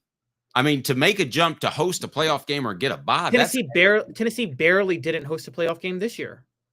They barely missed hosting a playoff game this year. So it's not crazy to think they could host one next year. I mean, they were a play away from being 11-1 and easily hosting a playoff game. So I mean, we're talking that sometimes that 3% can be all the difference because of how close you were to begin with. I mean, now again, Josh Heupel early tenure was getting 10, 15, 20% returns. Same with the Lady Vols, by the way. Kim Caldwell is getting a Bernie Madoff style return from this year to next year for you. Now, are you going to get a Bernie Madoff style return after that? You don't know, but that's what you're getting early on. Yep. Bernie Madoff didn't return any money to anybody. Well, that's the thing. But see, here's the thing. Most coaches are Bernie Madoff. They give you a really strong return on the second year, but then by year 4, you realize they're frauds. So you're saying Heupel is not that type of coach? No, he's not that type of coach. He's not. I mean, now some coaches, don't get me wrong. Some coaches give you a giant return your second year, and then they just keep you dominating all the time, like Nick Saban. But like most coaches aren't doing that, but everybody's looking for the coach that can. I'll tell you what I'd like to do. I'd like to ask this question. Are Tennessee football fans spoiled? Are they? I mean, because I'll be honest with you. We look at some of the analytics and what runs and does well when it comes to basketball and recruiting and all of that. And there seems to be this, and it's just based off one game. It seems to be I was going to do a new topic here if we got a minute. It seems to be a level of resentment, or what's the word I'm looking for, Caleb? It just doesn't seem like people are very into this football team because of one game in Columbus. I think there's a level of apathy that's set in because people don't wishes the program was at a different place under Josh Heupel. That's kind of where I'm at with it. Is I think the program wishes it was at in a better spot than it is under Josh Heupel. Right. There's a super dealer. It's called Ted Russell Ford Lincoln, East Tennessee's largest volume dealer, and they perfected the buying purpose. We'll talk more about Tennessee fans, football fans in particular. Spoiled? Yay? Nay? We'll discuss. Like a blast from the past, the super dealer is back. Look to the skies, Knoxville. The super dealer is fighting for price, service, and the American made. Ted Russell Ford is your super dealer, just in time for truck month. Save up to $5,350 on this new Ford F-150 XLT Hybrid, or save up to $7,000 on this new Ford Expedition. Come see the super dealer today at either Ted Russell Ford. All right, so give me the poll question, and I'll update your little message you sent. Are Tennessee football fans spoiled now? 67% say no, 33% say yes. Well, by the same token, we do have a situation in which you might have a preference, right, Caleb? I mean, you don't want to call yourself spoiled on a message board, do you? No. But Dan has a point of, I don't think spoiled. I just think they're tired of not meeting expectations. Dan, they did not meet my expectation. They did. How did they not meet most people's expectations? Yours were too high, Caleb. No, I never said that they should be held to the standard I put them to. I think people expected a deeper run in the college football playoff. Look, I guess we're getting into the. So let's track how Josh Heupel's done at Tennessee through 4 years. Because guys, we're going to tell you, Dave and I can tell you this up front.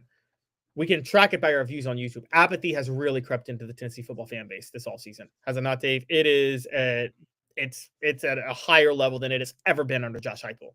So I'm not sure it's not at the highest level it's been since, and I might write a column on this. 2009, everybody got excited because it was Lane Kiffin, right? Yep. 2008, that was not apathetic because everybody wanted Philip Fulmer fired, right? I mean, yeah, there's no apathy when you want a coach fired. I'll tell you that. I mean, I'd have to go to 2005. I don't have a way of quantitatively proving that, but 2020, before Heupel was hired, that 2020 year with Jeremy Pruitt, apathy was absolutely insane. It was like people were just Now 2017, when Butch Jones was getting fired, it wasn't, because people were literally watching the games rooting for Tennessee to lose by as many points as possible. It was actually hilarious. People were so sick of Butch Jones. 2020 with Jeremy Pruitt, there was a level of apathy that I don't think I've ever seen with the program ever. And so that's where it's a little bit different for 2020. Hence the reason I think somebody in Tennessee's program leaked already. I think everybody in Tennessee knew they were cheating and someone wanted him gone, so they decided to leak the report that he's cheating. I still believe that, by the way, to this day. They wanted a pretext to fire him. Well, I don't doubt that. Yeah. So I think the way the college football playoff there's a few things that happen in 2024. So let's talk about how Josh Heupel built his excitement. 2021, he goes 7-6, exceeds everybody's wildest expectations, and we're looking at what could be the most exciting offense in school history. 2022, they live up to that again and take another step, and they go 11-2, finish number 6, beat Alabama, just like one of the most exciting years Tennessee's had in decades. 2023, there's a drop-off. The offense isn't what it was with Joe Milton. They go 8-4, 9-4. People forgave that because they're thinking, it's just Joe Milton. He's just not fit for this offense. We'll let it go. But everybody's saying, we got Nico in 2024. Let's go all balls to the wall in 2024, baby. Let's roll. That's how they're thinking. And in 2024, they still went 10-2. They made the college football playoff, but Dave, there was the loss to Arkansas, but there was also the fact that Nico just wasn't the exciting player that everybody wanted to see. And I think that drew some apathy. And then the way they lost in Columbus added to that. Now, you and I have talked about this. Context matters. Look what Ohio State did throughout the rest of the college football playoff. So I think that it's not like the excitement can't come back because Tennessee was very excited for the college football playoff, but like we're losing perspective on the fact that Ohio State blew out everybody in the playoff. We're losing perspective about the fact that their 2 losses, one was because of a fluke roughing the punter penalty when they had a left tackle playing with a sprained ankle, and the other one was at Georgia. There's no shame in that. So I think I think you're underestimating a 3% improvement.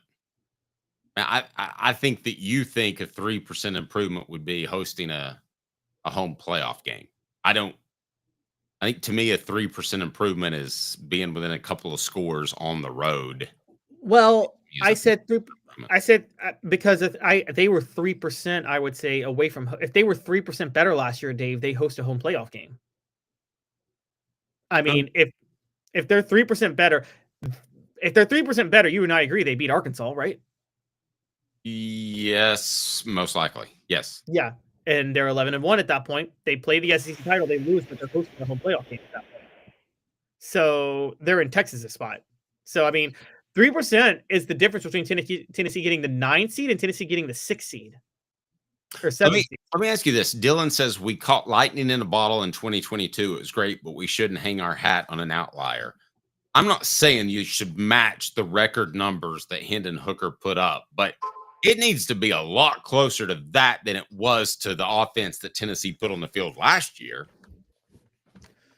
Yes, I totally agree. The 2022 season, what it was it's the splash that you needed to make to be able to recruit at a high level and get talent in. They're doing that now. And I think that I still think you're going to have to expect I think people thought there was another level beyond 2022, and maybe there's not, but 2022 and this expanded 12-team playoff could be good enough to win a national championship, depending on who the draw you get, honestly. So Now, we're about to talk about this soon, but the expanded playoff that's coming, I don't know if it will be done, but as of right now, it's definitely good enough to get you a national title. So I think we're kind of, this, Dave, you cover the NFL. There are teams that they are good enough to win the Super Bowl, but they might lose in the first round by 25 at the same time. It just happens. I mean, David says 3% better. Nico doesn't run out of bounds against Arkansas. He actually throws the ball up for a TD. Yes, and Jordan Ross. That's the difference in the game. And by the way, there were a couple of options on there for a TD. So, nope, totally agree. Well, the scary part to me is he wasn't physically ready. He didn't have hand strength. Yeah. That was my biggest concern. Because, I mean, listen, I've seen quarterbacks stick their hand in the sand and make their hand stronger. The fact that he didn't have that concerned me a little bit. Well, and the catch, I'll say this. The catch is also, Heupel had a system. The SEC wasn't ready for the system. I think the SEC is largely caught up. Heupel has adjusted, by the way. The question is, how much is he going to adjust? Dave, you remember this? I bring up the Bruce Pearl years because I was talking about it earlier. Bruce Pearl, his last 3 years without Lofton did not match what he did his first 3 years because even though he was recruiting better, the SEC was catching up to what he was doing with the tempo. True.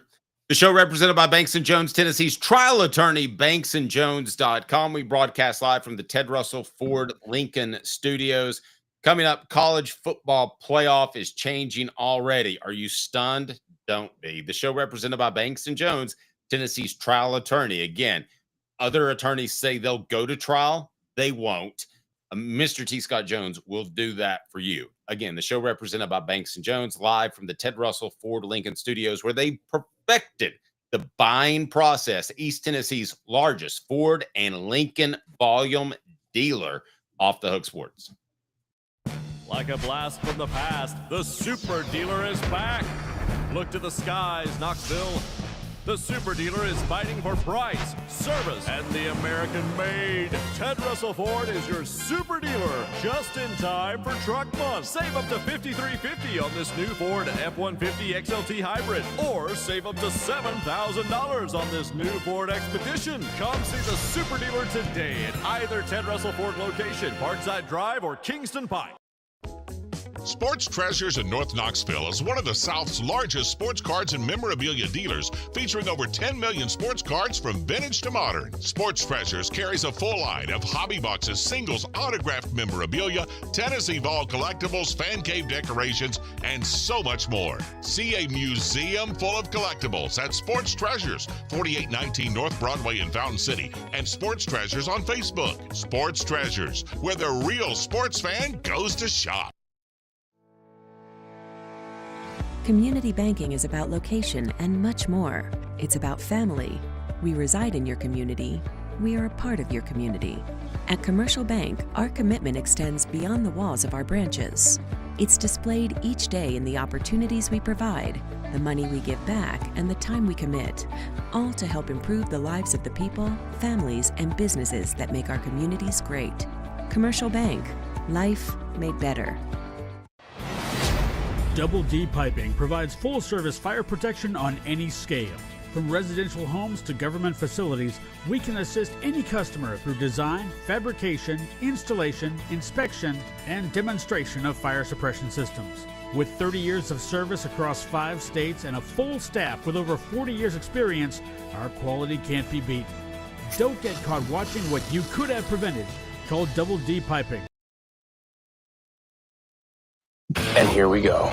This was a huge waste of time, like bringing a married guy to Vegas. Then there's this guy, the Dave Hooker Show with Caleb Calhoun.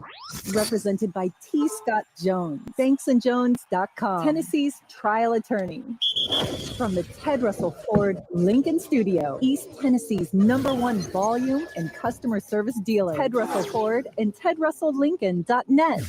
Now to the Dave Hooker Show on Off the Hook Sports. Welcome back to the program. Let's talk some college football playoff changes. And we knew it was going to happen. It's just a matter of time. Now, the reason it's not happening this year is because the television contract is still in place.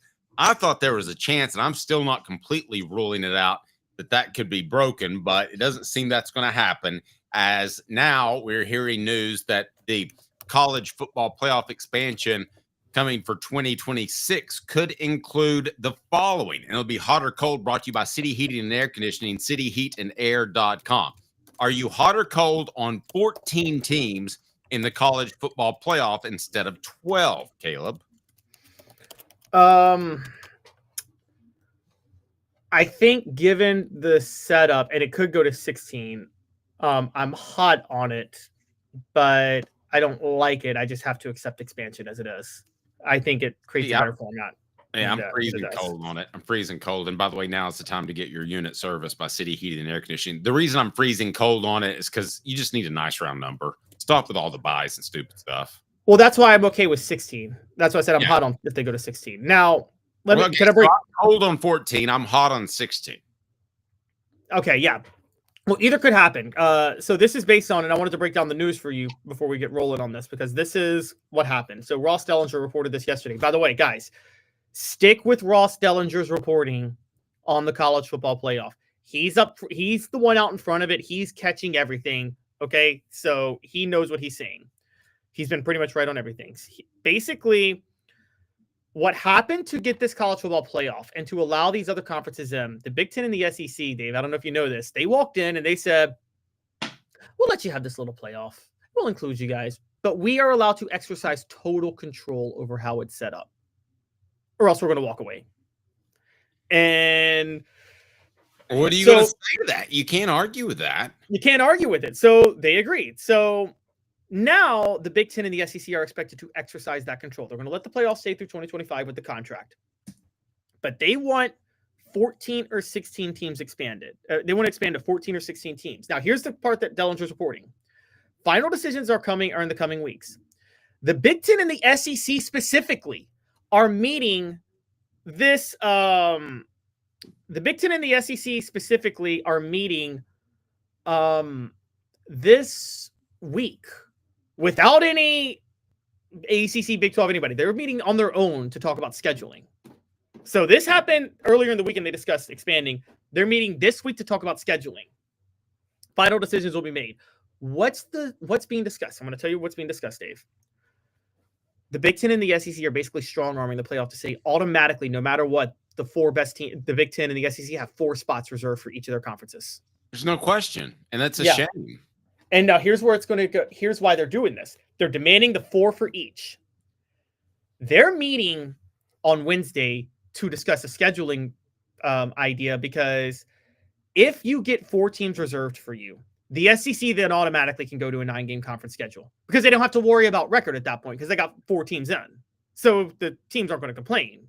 You know what I mean? So the SEC is going to go to a 9-game schedule. On top of that, the SEC and Big Ten are going to start scheduling more against each other out of conference. It's not as big of a deal anymore if you lose an out-of-conference game, if it's all based on what you do within your conference. So this is about them being able to do that. Now, many are asking, what about the conference championship games? Here's what Josh Pate was suggesting might happen, and I kind of agree with them. They're not going to have 1 and 2 are not going to play for the conference championship during conference championship weekend.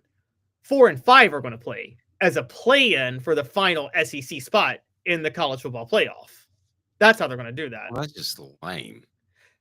Well, they might get 2 games out of it. They're going to have 4 and 5 play and maybe 3 and 6 play. So there's no hoisting of a trophy in that case. No, the team that hoists the trophy is the one that finishes first in the SEC. And nobody cares about hoisting a trophy anymore for the conference. It's over, Dave. Stop holding on to it. It's dead. And Greg Sankey and Tony Batiti killed it. You can't have this expanded conference and this expanded playoff and think that a conference championship is going to carry any value. It just doesn't. And so they now, and by the way, I don't know if you know this, the networks are mad because the ratings were not what they needed to be last year for the SEC title game. You want to know why they were not what they needed to be, Dave? Because it was meaningless. It was meaningless. How do you make it meaningful? How do you make it meaningful in an expanded playoff? Yeah, but then you can't call it an SEC championship game. Then it's just a quarterfinal. It's an SEC play-in game. It's an SEC play-in game. That's exactly what it is. It's awful. Yeah, so it's ever heard. I mean, but what else would you do? You can't play.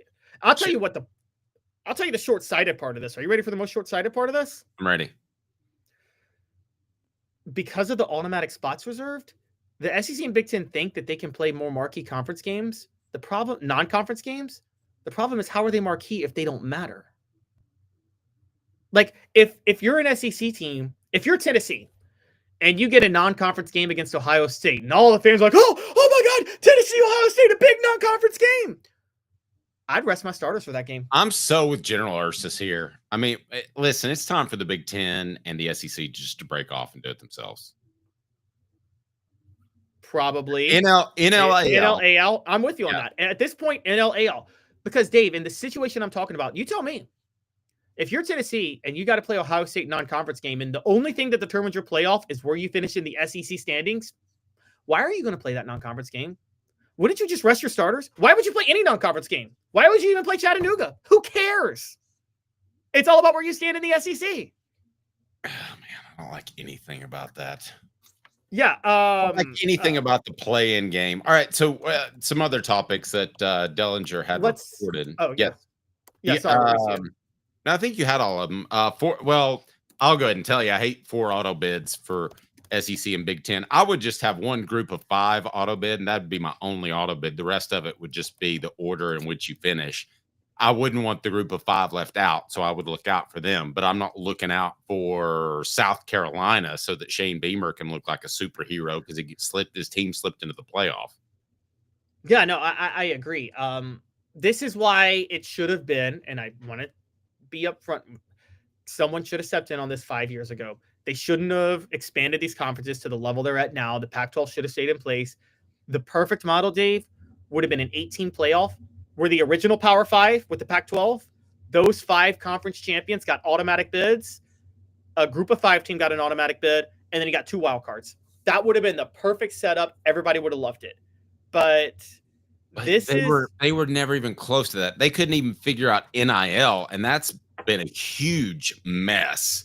I mean, by comparison, a playoff is not that difficult, but they've messed that one up too. Let me mention Sports Treasures real quick. Carrying over 5 million sports treasures and so much more. Follow on Facebook for the best sports memorabilia. Link right down below, facebook.com. Go to Sports Treasures TN, Sports Treasures TN. Yes, Caleb? Yeah, this is the flaw with the whole thing. And by the way, this is going to have giant flaws too. I mean, the SEC and Big Ten's philosophy, they're both being dumb here. In their mind, they're thinking because they're thinking we can schedule more marquee non-conference games now because it's not as much of a threat to you because all that matters is your conference standings. But if all that matters is your conference standings, these non-conference games aren't going to be marquee. I mean, it's so they're trying. Here's what I think is happening. I'm just going to tell you what I think is actually happening. I think the SEC and the Big Ten want the Big 12 or ACC or somebody to stand up to them, so they have pretext to walk away and form their own ALNL, like you're suggesting. But they're waiting. They're waiting on somebody. Surprise me at all. Yeah, I think they secretly hoped the Big 12 and the other schools wouldn't let them exert control, and so then they had pretext to walk away. I think they're kind of disappointed. 64, I know this will rub Caleb the wrong way. Joe Vol 64 says that resting players that much, they would never be in rhythm. You're playing 9 conference games. How much are we talking about here? It's 3 non-conference games. I knew you wouldn't like that one. Like, I could please. Sorry, no. And by the way, it sure looked like Penn State rested their players or didn't play hard in the Big Ten title game, and they got the benefit of an easier draw than Oregon did. Like, this is the flaw with it. Penn State in the last playoff got to play SMU and Boise State in the first 2 rounds, and Oregon had to play Ohio State in there. Like, oh, but they got the first round bye, and the first round bye means so much. Yeah, okay, but they had to play Ohio State. Give me SMU at this point without the voice. I'm just. Would you rather have to beat SMU and Boise State back-to-back weeks, Dave, or just have to beat Ohio State once? Oh, the first option, definitely. Every single time. Yeah. Every single time. I mean, I'm sorry. And they're sticking with that this year, by the way. But the flaw is there's going to be other flaws in this new format they have. No one's ever going to like college football playoff expansion. I told you guys it was not feasible and it wasn't going to make sense. And I mean, I'm sorry. I still maintain that. I know people disagree with me. They think 16 might work. I'm telling you that I don't think 16 is going to work either. We're going to step out a little bit early. I mentioned earlier in the show that My dad's undergoing some pretty serious surgery, so I want to check on him. Caleb, have a fantastic day. And you get the day with your son, Quincy. By the way, anybody that wants to contribute any sort of super chat, that goes to Quincy Calhoun's college fund. Caleb, I feel like I'm missing something. Are you? Oh, men's basketball. My bad. All right. Tennessee's basketball team came out and played okay in the first half, but then definitely got things together in the second half. How do you judge this basketball team based off what they did against Vanderbilt? They were very, very, very lazy. Here's what happened with Tennessee and Vanderbilt. Don't freak out about how close the game was. Tennessee has a week off. It was their first game all year. Dave, here's a stat for you when they played Vanderbilt. It was their first game all year against an SEC team that wasn't ranked or on the road. It was their first home game against an unranked SEC team. That's how brutal their schedule's been. They were happy about the break. They've got this full week off now, kind of a mini bye because they don't play this week until Saturday. They were thrilled about that. I just think they decided to start their break a little early, and Vanderbilt built a 16-point lead in the first half because they started that break a little early, and then they decided, oh, well, we got to actually play for the second half to win. If we have to play if we want to win this game and go into the break. This is not an elite program to be able to do that. Yeah, but that's, I mean, it was mentally. Like when John Calipari's teams did that, I would say to myself, well, if they turn it on, I mean, they got 7 NBA players. But this team's not that good to do that. They need to get better every time they step on the floor. No, I mean, I'm with you, but it was, they were playing Vanderbilt at home. I think they were so sure this was going to be a win, and they were ready for their break. Look, this was it does speak to their mentality, but it's also hard to it was a 1:00 tip-off. And they probably just really I don't think they really wanted to play this game. And maybe that speaks to them that, it's one of your few opportunities to play basketball, but they fell behind 44-31 at halftime, and they had to really fight back to win this game. Now, I'm going to give credit. The one player who doesn't play that way, Dave, as you know, is Zakai Ziegler. And he led the team in 22 points. And apparently, Rick Barnes didn't have to do much halftime talking because Ziggy was doing the talking to the players. Because Ziggy is the my issue is not Ziggy scoring points. My issue is the entire team giving up 44 first half points. Oh, they were lazy. Vanderbilt won every single loose ball. They were winning on the offensive glass. They were winning all around in the first half. And it wasn't because they shot good from three. They were 6 of 12, I believe, from three in the first half. But that wasn't the biggest reason. Tennessee was just lazy in the first half. And it showed blatantly. They lost out on every loose ball. And look, yeah, it was, I think more than anything, that Tennessee basketball team, they were ready to take their break. They were ready for the mini break they're going to have. And it's just kind of one of those. Think about it this way, Dave. Have you ever covered a football team that they got a bye coming up? They've had a brutal, grueling schedule. They got a bye coming up. But just before their bye, they got a game against a decent but not great team. And they accidentally kind of happened against Arkansas? No, because that was after the bye. No. Were they did I get confused? Didn't they play Oklahoma in the Hypo Bowl the week before? No, they played Oklahoma and then they had their bye. And okay, then they but still, you got emotionally high for that, the Oklahoma game, right? Yeah, you did. You did. A great example is the 2001 SEC title game. You beat Florida. You're emotionally high. If you just get past this SEC title game, you got a break before you play Miami in the Rose Bowl. But you're like, let's just get. It was a let's get through this game. Saturday was a let's get through this game. And, and by the way, they did find new ways to score. To their credit, they dropped 81 points. But yeah, it was a lazy scenario. So what you're saying, and I guess this is the question, you think it's a red flag that this Tennessee team is prone to laziness in certain moments like that? It feels exactly like those Jerry Green teams I covered. I thought that watching it. My lead in the story was there hasn't been a half of basketball this lazy since the Jerry Green era. Honestly, I read it. It was a great lead. I just, to me, you need to get better every time you step out on the court. They're not good enough to just show up and win. No, they're absolutely not. And that was very well on display. They probably have Texas A&M circled next week. It's a road game against a top 10 team. They got a full week of a break that they really need before the grueling stretch of the season. Maybe I was wrong. After what I saw with them on Saturday, you guys might be right. Low management might not work. Because if you take them out, they may not ever get into the rhythm to come back in. because that's what it looked like on Saturday. Let's take a look at some projections because we're already mid-February. So where is Tennessee projected to go in the NCAA tournament? The show represented by Banks & Jones, Tennessee's trial attorney, banksandjones.com. Why Banks & Jones? Well, it's because they're Tennessee's trial attorney. You can play to win with Banks & Jones because they'll go to trial. You've heard of other lawyers. They say they'll go to trial and fight for you. They won't. They just want to settle. That's the easiest way out. Well, that's not Banks & Jones, led by T. Scott Jones. They won't settle. They'll go to trial for you. Tennessee's trial attorney. They play to win. Truly, Tennessee's trial attorney when it comes to criminal defense or personal injury. Why settle? It's Banks & Jones. T. Scott. Okay, Jerry Palm is one that I've followed for quite a long time, and he has Tennessee as a 2 seed. I would be surprised if Tennessee's a 2 seed or higher, a 2 or a 1. I mean, you would be surprised if they're. I wouldn't be surprised if they're 2. I still think they're projected. I mean, as a matter of fact, the Super 16 they give their like official early. The selection committee gave their official early projections last Saturday, and Tennessee was a 2 seed in that. So they're favored to get a 2 seed right now.